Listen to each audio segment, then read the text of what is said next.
Welcome to Mode of Cosmic Therapy. I am Paula Andrea Pyle, and I am here in Raleigh, North Carolina at RTN television station, and I'd like to thank all of the wonderful people here that work on and help me put together this show. I appreciate all of your efforts and your energy and your loving spirits. I also appreciate you so much, Mitzi, behind the camera. I always love to look up and see your beautiful smiling face. Sandy, you know how much I love you, and I will just restate it again during this holiday season, how much you mean to me and how this journey would be incomplete without your love and support and my love of you. Okay. That's all out of the way. Now let me see if I got that hat pushed back enough. They tell me all the time that when I wear these hats, I love hats, but they say that they shadow my eyes. So Mitzi, is this enough back? It is back enough? Okay, great. Oh, I don't ever know what I'm going to do or say. I guess anybody that's watched me long enough knows that, sees me do that, and that's what's so fun about this show. For me, because I don't know what I'm going to do or say. I never have a plan, never have an idea. I just follow whatever theme pops up, because that's the same thing in your life. You've got an underlying running theme that is propelling you to do and say the things that you do, and to see and be at certain places, to interact with certain people. And although you may think that you know why you're doing what you do, you don't know why you're doing what you do. We never do. There's another force that's operating at all times, and that's called the divine sacred force, the omnipotent force of God, whatever that is to you, whatever that means to you. And so learning how to adapt to what may appear like chaotic random events really turns out to be very significant if we pay attention. I want to stop and thank the beautiful flowers here today too, and all the books and the furniture and the everything, the floor, the ceiling, the lights, all of it. Oh, my wonderful pens, my magic markers that I have such a time in trying to get them to write, and the board. My. Listen how we say my in things. All the things in life is for our use, but we don't own any of them. We can't own anything.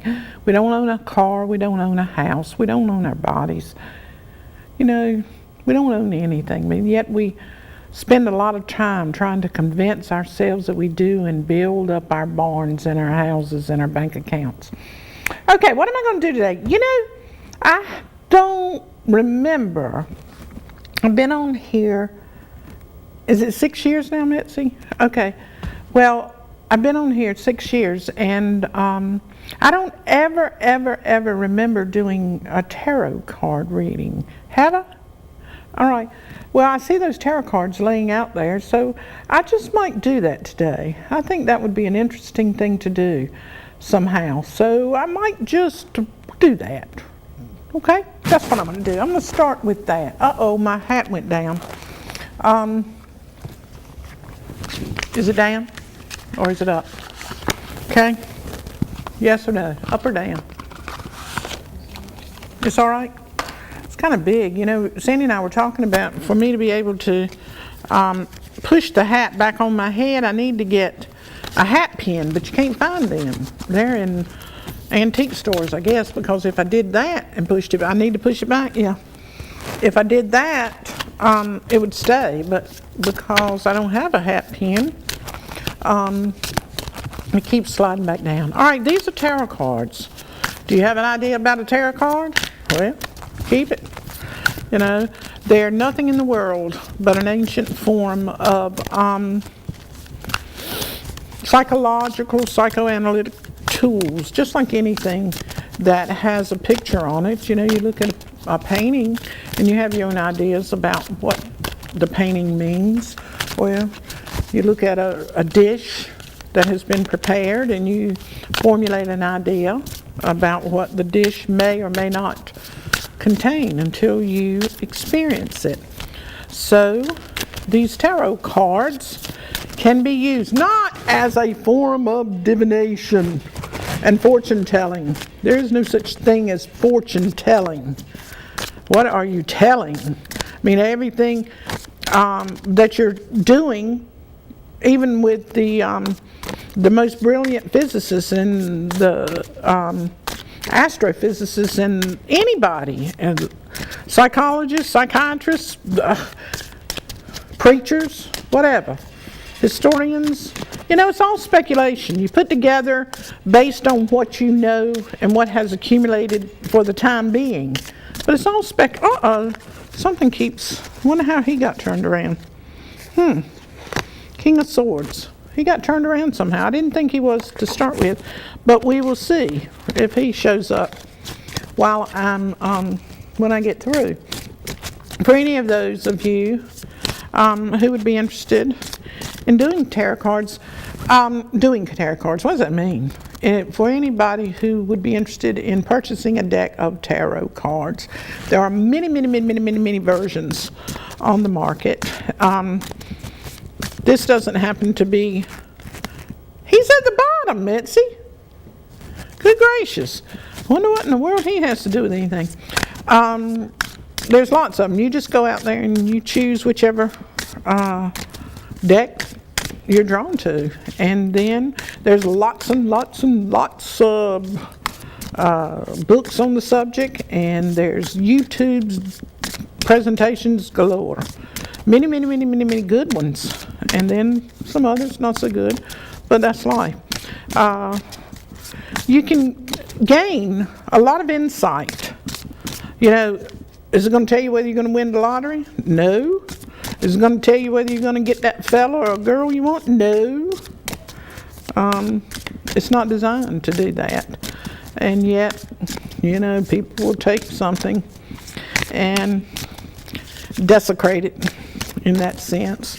What it's designed to do, if it's designed to do anything, such as anything you're doing, is an exemplification of those elements that we cannot understand. It's completely illogical of what is going on and what issues or may be occurring at the moment that you're working on or working through, or it could be just a form of amusement. It's up to you. Depends upon how skeptical you are. I'm pretty skeptical. That's what would be so crazy. Honest to God, people would think there's no way that you can be skeptical, because really I am of a scientific bent mind, and I am the most skeptical person you'll ever meet in your lifetime. I doubt everything. I question everything. There's nothing I don't question. But nobody would believe that with my table full of tarot, astrology, numerology, Kabbalah. What else is up there? They think, most especially, my husband believes, oh God, she believes in all that stuff. Believe in what? I don't believe in nothing. Nobody. I've yet to meet somebody. And, but I do absolutely believe in God and whatever that is behind all of this. So that's the way that I rectify it, because I know that God is in everything. Everything. There's nothing that he or she or it is not in. And I always go back to that saying. It's not a saying, it is a saying out of the Bible. Those who seek me diligently will find me.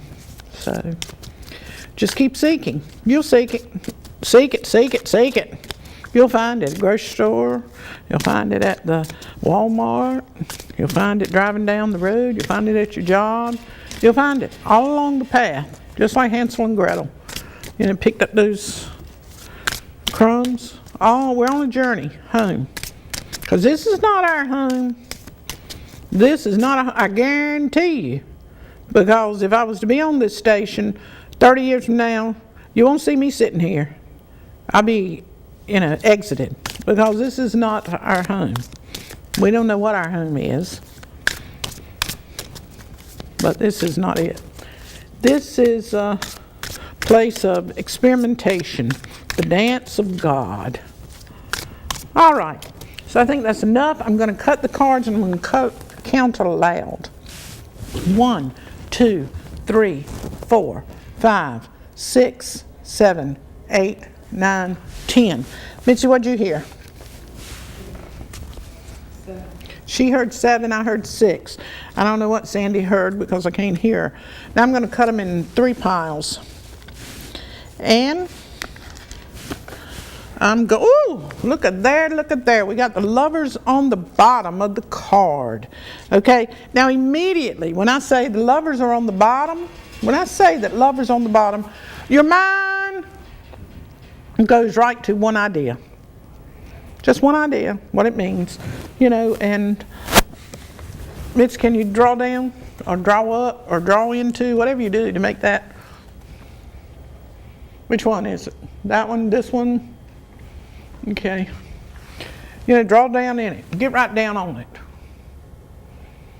Okay, wait a minute. Okay, that's close enough. That's good. Looks good, don't it? All right, the lovers. Okay, and we'll put Gemini. We will. And we'll put the Hebrew letter Zayin. Oh, yes, we will. Well, might do it.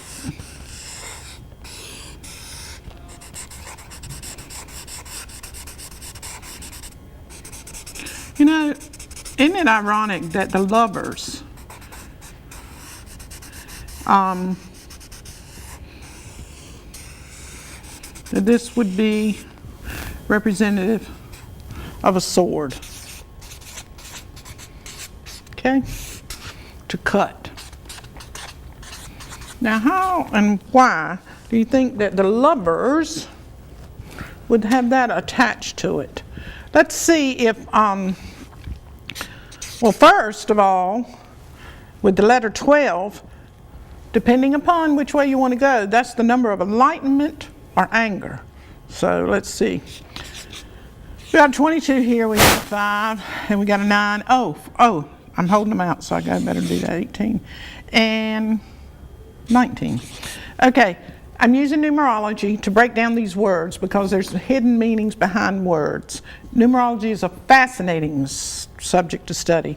Not, again, for divination, for understanding, for wisdom. All right, wisdom. So that you can better understand yourself. Better understand. They're saying, my hat's falling down. Did it go up enough? Okay. For yourself. If you can better understand yourself, you can better understand your relationships, your world, your work, all of it. Okay. Mother, Father, Child, God, you know that. And then, let me see, we got a 34. We got a 34, don't we? And we got a 52. And we got a 71. I had that 71 on another show. So we got 91. I think we do.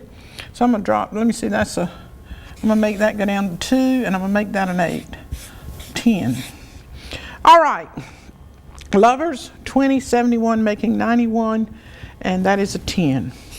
You see me do it all the time. So in this union of lovers, there's going to be a continual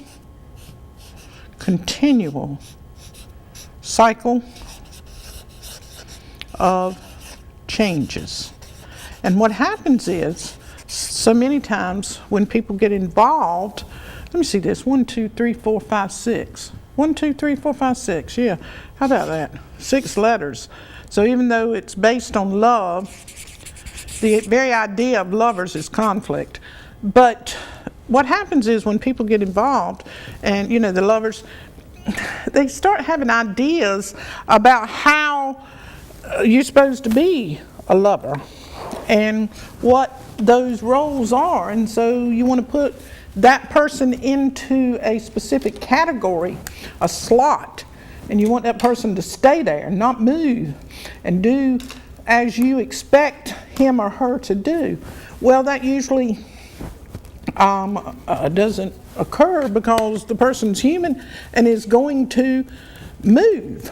So he or she is not going to follow your particular ideas of what you think he or she should do. So that's the deal. Now, we've got a Queen of Wands. that has shown up, right to start with, the Queen of Wands. So we're talking about, and everybody possesses this, every single person alive possesses this, whether you're male or female,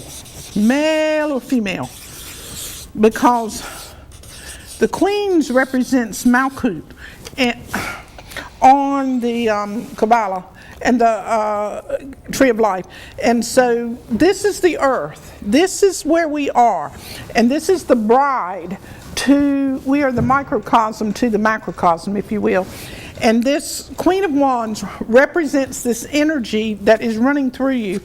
You know, it's, I always say it's sexual energy, but what it, S-H, psychic, is psychic energy. P-S-Y, psychic energy that's running through you.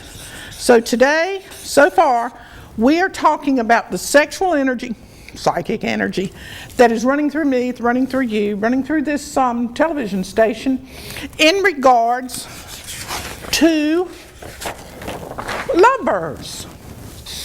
So, it seems to me that the issue has to do, how we are relating to one another in this situation, okay? How we are relating in this situation where the lovers are concerned. How we are communicating. Whether we are being honest, authentic, okay? Real. Now, for me, because I'm doing the reading, that's what I got to ask myself. You know, I'm having a lover's relationship between you as the audience and me. We've got a relationship going on. And Mitzi said, my hair is falling down again. Hat is falling down again. You know, I think I'm going to take care of that, Mitzi. I'm just going to take care of that. Let me see.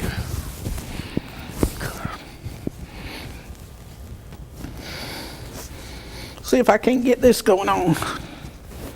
Let me see. All right. Is it up? Yep, I think it's up. Okay.